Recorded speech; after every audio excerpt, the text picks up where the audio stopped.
मधुबन के बाबा, मधुबन के बाबा मुरली वाले, आपका क्या कहना, आपका क्या कहना। ओम शांति। आज 18 मई 2026 के साकार मधुर महावाक्य हैं। आज मीठे मीठे बाप दादा बोले, मीठे बच्चे इसी रूहानी नशे में रहो कि हम ईश्वरीय फैमिली के हैं। हम अपनी गुप्त दैवी राजधानी स्थापन कर रहे हैं। बाबा ने कहा, मीठे बच्चे इसी रूहानी नशे में रहो कि हम ईश्वरीय फैमिली के हैं और हम अपनी गुप्त दैवी राजधानी स्थापन कर रहे हैं। बाबा ने आज प्रश्न पूछा कि बच्चों में कौन सी आदत पक्की हो तो सारा दिन खुशी बनी रहे। तो उत्तर में बाबा ने समझाया कि अगर सवेरे सवेरे उठकर विचार सागर मंथन करने की आदत हो तो सारा दिन अपार खुशी रहे। बाप की श्रीमत है बच्चे, अमृत वेले उठकर अपने बाप से मीठी मीठी बातें करो। विचार करो कि हम अभी किस फैमिली के हैं, हमारा कर्तव्य क्या है। अगर बुद्धि में रहे कि हमारी ये ईश्वरीय फैमिली है, हम अपनी नई राजधानी स्थापन कर रहे हैं, तो सारा दिन खुशी बनी रहे। ओम शांति। बच्चे जानते हैं कि ये रूहानी परिवार है, वह सब है जिस्मानी परिवार और ये है रूहानी परिवार। रूहानी बाप का ये परिवार जैसे लौकिक घर में माँ बाप बच्चे होते हैं और वो हुआ हद का परिवार, और तुम अभी बेहद की फैमिली ठहरे। बच्चे गाते भी हैं कि तुम माता पिता, हम बालक तेरे, तो फिर जैसे फैमिली हो गए, तो क्रिएटर की क्रिएशन ठहरे। यूं तो बच्चे उनकी क्रिएशन हैं, परंतु जानते नहीं हैं। और तुम बच्चे अभी जानते हो कि बरोबर हम बेहद बाप की ये फैमिली है। ईश्वरीय विश्वविद्यालय, इनके लिए गाया जाता है विनाश काले प्रीत बुद्धि विजयंती। तो ऐसी फैमिली कभी गीता में भी नहीं गाई हुई है। तुम ईश्वरीय फैमिली गुप्त दैवी राजधानी स्थापन कर रहे हो। किसी को भी पता ही नहीं पड़ता। तुमको नशा है कि जो जो बाप को याद करेंगे उनको नशा रहेगा। देह अभिमान में आने से वो नशा उतर जाएगा। ये ईश्वरीय फैमिली है। हमको घर जाना है और फिर दैवी राजधानी में आएंगे। वहाँ है दैवी फैमिली, वह आसुरी फैमिली, और ये है तुम्हारी ईश्वरीय फैमिली। रूहानी बाप दादा के बच्चे बहन भाई हैं। बस ये है रूहानी प्रवृत्ति मार्ग। सतयुग में ईश्वरीय फैमिली नहीं कहेंगे, वहाँ दैवी फैमिली हो जाती है। यह ईश्वरीय फैमिली बड़ी ज़बरदस्त है। तुम जानते हो कि अभी हम ईश्वरीय फैमिली दैवी राज्य स्थापन कर रहे हैं। ऐसे ऐसे अपने साथ बातें करते विचार सागर मंथन करना चाहिए। सवेरे उठकर याद में बैठो तो विचार सागर मंथन करने की आदत पड़ जाएगी। उमंग में आते जाएंगे। जब और सब मनुष्य नींद में सोए रहते हैं, तुम उस समय जागते हो। तुम्हें सवेरे सवेरे उठकर ऐसे ऐसे ख्याल करने चाहिए और फिर देखो तुमको कितनी खुशी रहती है। जो भी श्रीमत मिलती है उस पर चलना है, फिर तुमको खुशी बहुत होगी। ईश्वरीय फैमिली की याद आएगी और आसुरी फैमिली से दिल हट जाएगी। नया मकान जब बिल्कुल तैयार हो जाता है तो फिर पुराने से आसक्ति निकल जाती है। जब तक नया नहीं बना है तब तक कुछ न कुछ मुरम्मत आदि करते रहते हैं और फिर दिल हट जाती है। ये पुरानी दुनिया भी ऐसी ही है। अब तुम जानते हो कि ये पुराना घर है और हम नए घर में जाएंगे और फिर नया चोला पहनेंगे। ये देह भी पुरानी है। अब तुम भविष्य 21 जन्मों के लिए राज्य भाग्य ले रहे हो। यहाँ राज्य नहीं करना है, यहाँ होती है स्थापना। ये बातें सिर्फ तुम ही जानते हो। है भी ये गीता राजयोग है ना, तो इसे कहा जाता है सहज राजयोग।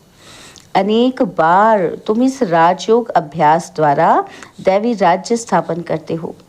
वहाँ ये बातें याद नहीं रहेंगी। अगर वहाँ ये बातें याद रहें तो फिर सुख ही ना भासे, चिंता लग जाए। तो इस समय तुमको गुप्त नशा है।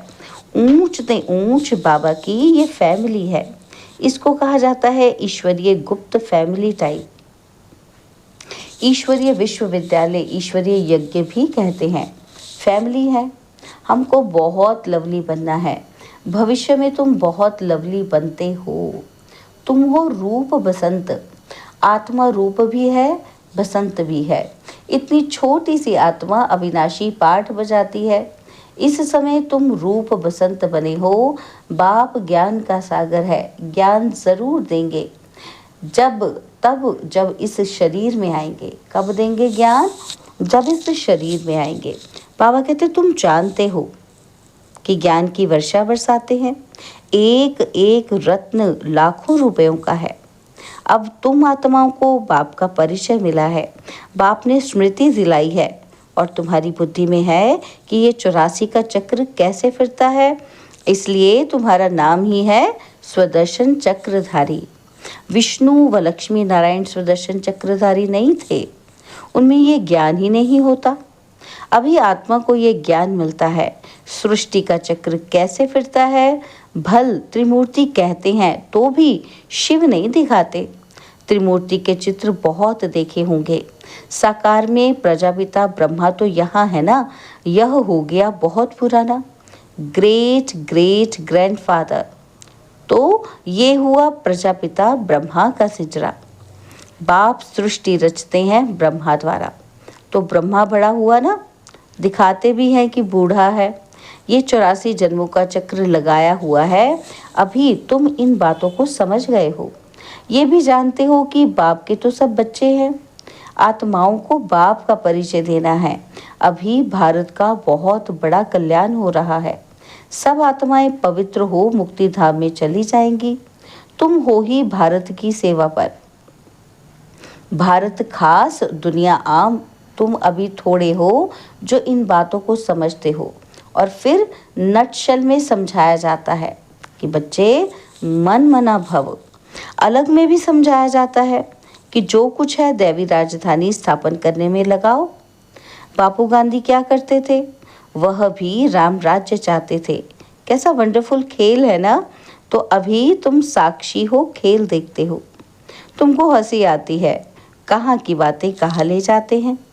बाप कहते हैं ड्रामा अनुसार दुनिया की गति बुरी हो गई है और फिर बाप आकर सदगति करते हैं। तुम बच्चों को नशा चढ़ा है। क्या नशा चढ़ा है? कि ये है सारे वर्ड के निराकार बापू जी। ये ब्रह्मा भी किसका बच्चा है? शिव बाबा का। और वो किसका बच्चा? ये माताएं कहती हैं कि शिव बाबा हमारा बच्चा। तो बाबा कहते ये तो है शिव बाबा का खेल पाल। बाकी ध्यान दीदार में तो माया की बहुत प्रवेशता होती है।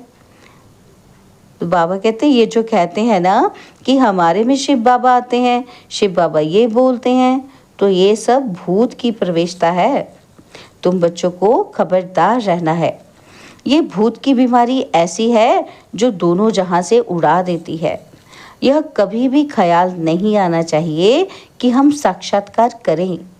ये सब भक्ति के ख्यालात हैं और ज्ञान मार्ग को अच्छी रीति समझना है। माया अनेक प्रकार से धोखा देती है। बाबा कहते साक्षात्कार आदि से कोई फायदा ही नहीं। बाप कहते हैं इन द्वारा सगाई कराते हैं।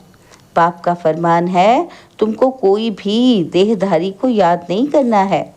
तुम अपने को आत्मा समझ बाप को याद करो। अपने कल्याण के लिए बाप को याद करना है।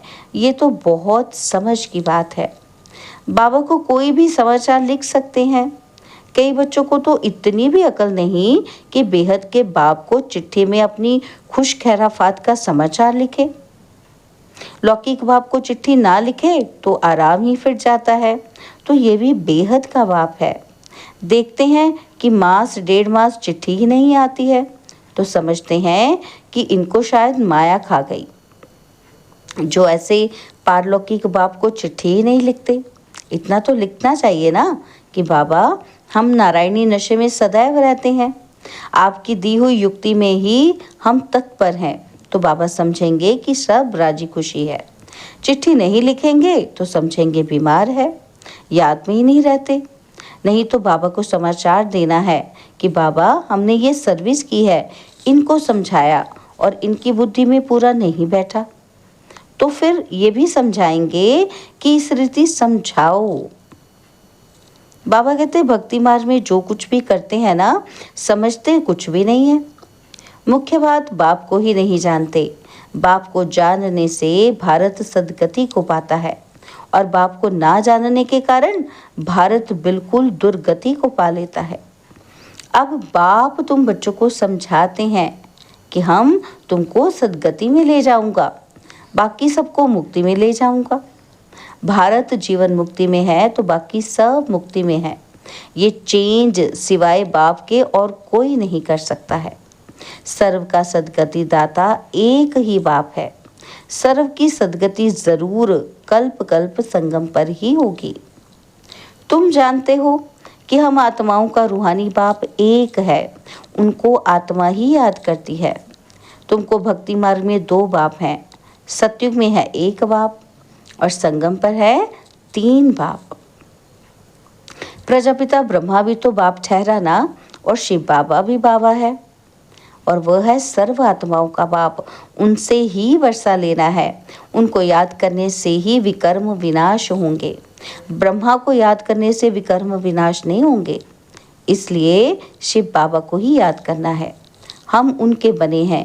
ये है सच्चा सच्चा रियल ज्ञान, रूहानी बाप का रूहानी बच्चों के प्रति। बाकी सब है देह अभिमानी। देह अभिमानी पतित मनुष्य जो कर्तव्य करते हैं वो पतित ही करते हैं। दान पुण्य आदि भी जो करते हैं वो सब पतित ही बनाते हैं। रावण राज्य में ये होता ही है। अब बाप आकर ऑर्डिनेंस निकालते हैं, कहते हैं बच्चे खबरदार, विकार में नहीं जाना, काम पर विजय पानी है। तूफान आदि तो बहुत आएंगे, इसमें फान नहीं होना चाहिए। माया के इतने विकल्प आएंगे जो अज्ञान काल में भी नहीं आए होंगे। ऐसे भी विकल्प आते हैं। कहते हैं भक्ति मार्ग में तो बड़ी खुशी रहती है, अभी आपको याद करना चाहते हैं तो कर नहीं सकते। बिंदी याद नहीं पड़ती है, बड़ी चीज़ हो तो याद करें।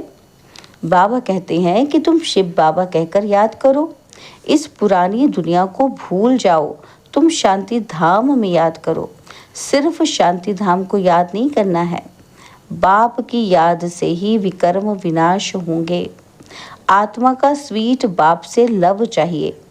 आधा कल्प का लवर है। आत्मा कहती है हम आधा कल्प आपको भूल गए हैं, और यहाँ ब्राह्मणियाँ जिनको ले आती हैं बहुत खबरदारी से निश्चय बुद्धि वालों को ही लाना है। अगर यहाँ आकर फिर कोई जाए, कोई पतित बना, तो दंड ब्राह्मणी पर आ जाएगा। इसलिए ब्राह्मणी पर बहुत रिस्पॉन्सिबिलिटी है। बाबा ने ये रथ लिया है, इन सब बातों का अनुभवी है। यहाँ तो गंद की बात नहीं, आपस में हंसना खेलना बातचीत करना इसकी कोई मना नहीं है। बाकी थोड़ा भी कोई आत्मा से प्यार रखेंगे तो फिर जास्ती बढ़ता जाएगा, उसकी याद आती रहेगी, और इसलिए इससे भी पार जाना है। बाबा कहते हैं अब तुम घर में बैठे हो या सतयुग में बैठे हो, तो घर में बाप बच्चों को घर में पढ़ाते हैं ना, तो तुम सबका ये घर है। जब बाहर जाते हो तो ऐसे नहीं कहेंगे, यहाँ तो बहुत अच्छा नशा रहेगा। देह का अभिमान छोड़ना है। देही अभिमानी बनो तो जात पात का भेद सब निकल जाएगा। पुरानी दुनिया तमो प्रधान है, उसमें भेदभाव और ही बढ़ता जाता है। आगे ब्रिटिश गवर्नमेंट के समय भाषाओं की खिटपिट नहीं थी, अब दिन प्रतिदिन फूट बढ़ती जाती है, और फिर सतयुग में एक ही भाषा होगी, कोई भेदभाव नहीं होगा। अच्छा, मीठे मीठे सिकिलदे बच्चों प्रति माता पिता बाप दादा का याद प्यार और गुड मॉर्निंग। रूहानी बाप की रूहानी बच्चों को नमस्ते। हम रूहानी बच्चों की रूहानी बाप दादाजी को दिलवा जान सिकवा प्रेम से नमस्ते। ओम शांति। प्यारे बाबा, मीठे बाबा, मेरे बाबा, शुक्रिया बाबा, शुक्रिया बाबा, शुक्रिया। धारणा के लिए मुख्य सार है, पहला पॉइंट है किसी भी देहधारी की याद ना आए। इसके लिए किसी से भी प्यार नहीं करना है, इससे भी पार जाना है, बहुत खबरदारी रखनी है। माया के विकल्पों से घबराना नहीं है, विजयी बनना है। और सेकंड पॉइंट है, ध्यान दीदार में माया की बहुत प्रवेशता होती है, इस भूत प्रवेशता से अपने को बचाना है। बाप को अपना सच्चा सच्चा समाचार देना है।